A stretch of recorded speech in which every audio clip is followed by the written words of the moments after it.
আসসালামু আলাইকুম, স্বাগতম দেশটক সংবাদে। আমি মোহাম্মদ রাকিব। আজকে সব আন্তর্জাতিক খবর নিয়ে হাজির হয়েছি। শুরুতেই জানিয়ে দিব সংবাদ শিরোনাম, তারপর বিস্তারিত বর্ণনা। বিশ্বশক্তির দাপট রুখে দিতে প্রস্তুত ইরান। ইরানকে পরমাণু কর্মসূচি থেকে সম্পূর্ণরূপে সরে আসতে হবে।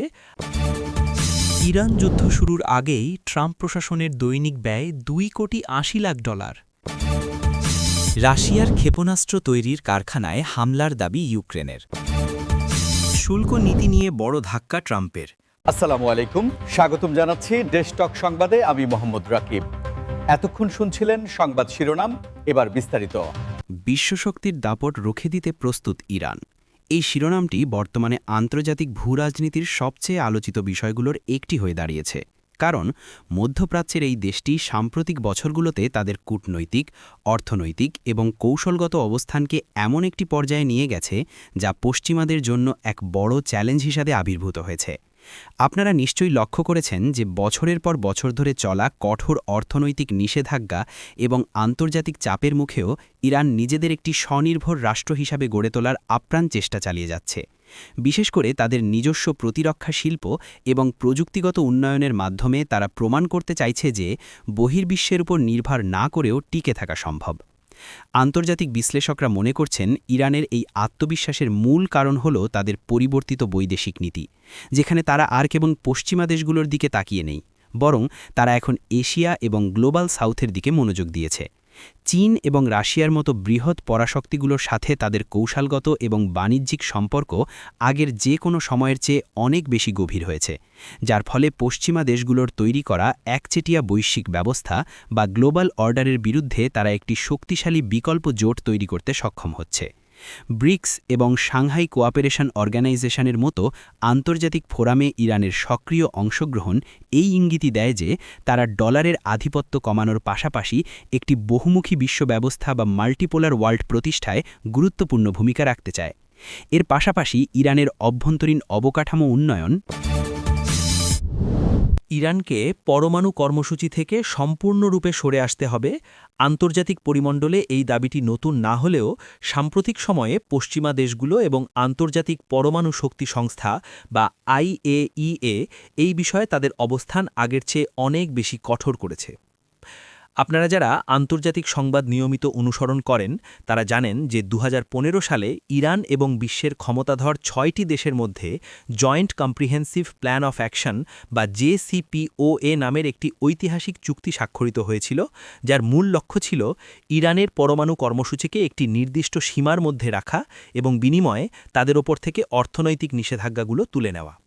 কিন্তু পরবর্তীতে যুক্তরাষ্ট্র একতরফাভাবে এই চুক্তি থেকে বেরিয়ে যাওয়ার পর পুরো পরিস্থিতি বদলে যায় এবং ইরানও ধীরে ধীরে চুক্তির শর্তগুলো থেকে সরে এসে তাদের ইউরেনিয়াম সমৃদ্ধকরণের মাত্রা বাড়াতে শুরু করে, যা বর্তমানে আন্তর্জাতিক সম্প্রদায়ের জন্য একটি বড় উদ্বেগের কারণ হয়ে দাঁড়িয়েছে। পশ্চিমা দেশগুলোর দাবি, ইরান বর্তমানে যে মাত্রায় ইউরেনিয়াম সমৃদ্ধ করছে তা কোনোভাবেই কেবল শান্তিপূর্ণ বিদ্যুৎ উৎপাদন বা চিকিৎসা বিজ্ঞানের গবেষণার জন্য প্রয়োজন হতে পারে না, বরং এর পেছনে পরমাণু অস্ত্র তৈরির একটি সুপ্ত বাসনা লুকিয়ে থাকতে পারে। যদিও ইরান সবসময়ই এই দাবি দৃঢ়ভাবে প্রত্যাখ্যান করে আসছে এবং তাদের সর্বোচ্চ ধর্মীয় নেতা থেকে শুরু করে সরকারি কর্মকর্তারা বারবার জোর দিয়ে বলছেন যে তাদের পরমাণু কর্মসূচি সম্পূর্ণভাবে শান্তিপূর্ণ এবং ইসলামী মূল্যবোধ অনুযায়ী এ ধরনের মারণাস্ত্র তৈরি করা সম্পূর্ণ নিষিদ্ধ। ইরান যুদ্ধ শুরুর আগেই ট্রাম্প প্রশাসনের দৈনিক ব্যয় $2,80,00,000। এই চাঞ্চল্যকর তথ্যটি বিশ্ব অর্থনীতি এবং মার্কিন অভ্যন্তরীণ রাজনীতিতে রীতিমতো ঝড় তুলেছে, কারণ কোনো ধরনের সরাসরি সামরিক সংঘাত শুরু হওয়ার আগেই শুধুমাত্র প্রস্তুতি এবং রণকৌশলগত অবস্থানের জন্য এত বিশাল পরিমাণ অর্থ ব্যয় করাটা সত্যিই একটি নজিরবিহীন ঘটনা। সামরিক এবং অর্থনৈতিক বিশ্লেষকদের মতে পারস্য উপসাগর এবং এর আশেপাশের অঞ্চলগুলোতে যুক্তরাষ্ট্রের যে বিশাল সামরিক উপস্থিতি রয়েছে, যার মধ্যে রয়েছে অত্যাধুনিক বিমানবাহী রণতরী, স্ট্রাইক গ্রুপ, ফাইটার জেট, নজরদারি ড্রোন এবং হাজার হাজার সেনা সদস্য, এই পুরো লজিস্টিক্স এবং সাপ্লাই চেইন সচল রাখতেই প্রতিদিন এই বিপুল পরিমাণ ডলার খরচ হচ্ছে। আপনারা একটু চিন্তা করলেই বুঝতে পারবেন মধ্যপ্রাচ্যের মতো একটি দূরবর্তী অঞ্চলে একটি সম্পূর্ণ সামরিক বহরকে সব সময়ের জন্য রেডি টু স্ট্রাইক বা সর্বোচ্চ সতর্ক অবস্থায় রাখা কতটা ব্যয়বহুল হতে পারে। জাহাজের জ্বালানি, সেনাদের রসদ, স্যাটেলাইট মনিটরিং এবং অন্যান্য মেইনটেন্যান্স খরচ মিলিয়ে এই অঙ্কটা প্রতিদিন $2,80,00,000 গিয়ে ঠেকেছে, যা মাসে প্রায় $1 বিলিয়ন কাছাকাছি। মার্কিন যুক্তরাষ্ট্রের অভ্যন্তরীণ রাজনীতিতে এই বিষয়টি নিয়ে তীব্র বিতর্কের সৃষ্টি হয়েছে, কারণ অনেক করদাতা এবং বিরোধী রাজনীতিবিদরা প্রশ্ন তুলছেন যে যেখানে দেশের ভেতরে স্বাস্থ্যসেবা, শিক্ষা এবং অবকাঠামো উন্নয়নের জন্য অর্থের প্রয়োজন, সেখানে কোনো প্রমাণ ছাড়াই একটি সম্ভাব্য যুদ্ধের জুজুকে সামনে রেখে প্রতিদিন জনগণের ট্যাক্সের এত বিপুল পরিমাণ টাকা কেন মধ্যপ্রাচ্যের সাগরে ভাসিয়ে দেওয়া হচ্ছে।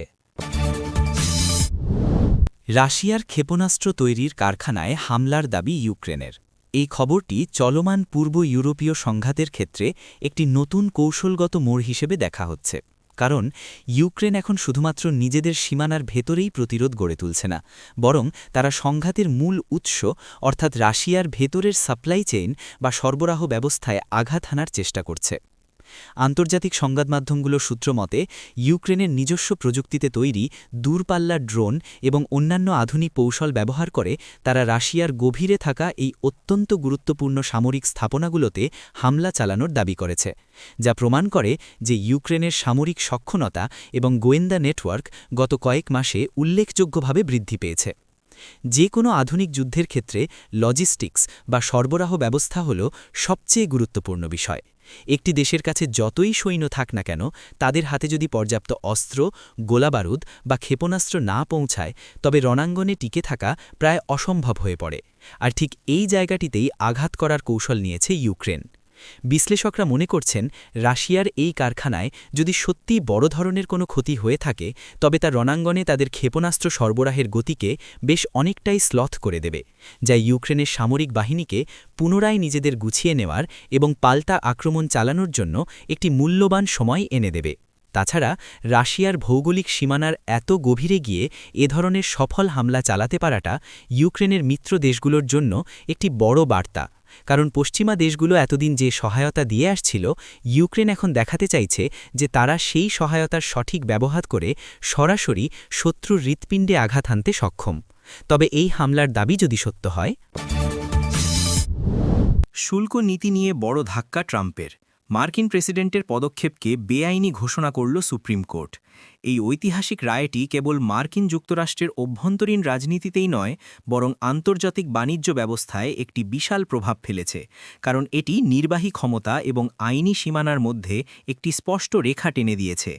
আপনারা যারা বৈশ্বিক অর্থনীতি নিয়ে আগ্রহ রাখেন, তারা নিশ্চয়ই জানেন যে মার্কিন প্রশাসন দেশীয় শিল্পকে রক্ষা করার যুক্তিতে এবং আন্তর্জাতিক বাণিজ্য ঘাটতি কমানোর লক্ষ্যে বিভিন্ন দেশের পণ্যের ওপর, বিশেষ করে স্টিল, অ্যালুমিনিয়াম বা প্রযুক্তি পণ্যের ওপর একতরফাভাবে বিপুল পরিমাণ শুল্ক বা ট্যারিফ আরোপ করার একটি আক্রমণাত্মক নীতি গ্রহণ করেছিল।